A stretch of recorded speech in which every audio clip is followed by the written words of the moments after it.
આજની વાત છે ભાઈબંધ ચૈતન્યની. પણ અમે લાડથી એને ચિંટુ કહીને બોલાવતા.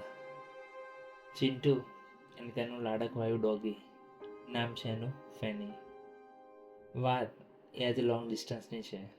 પહેલાં જ્યારે ચિંટુને બૂમ પાડીએ તો ફેની આવતો, અને હવે ચિંટુ અત્યારે હાલ વિદેશ ગયો છે. ને અત્યારે ચિંટુના ઘરે જો અચાનક જઈએ ને ચિંટુના નામને બૂમ પડે તો પણ અત્યારે પેલો ફેની જ બહાર આવે છે. આ છે અનકન્ડિશનલ લવ, એટલે કે નિસ્વાર્થ પ્રેમ. જે વ્યક્તિની હાજરી હોય કે ના હોય, પ્રેમ તો એ સદાબહાર છે. વ્યક્તિની હાજરી હોય કે ના હોય, પ્રેમ તો આજે પણ સદાબહાર છે.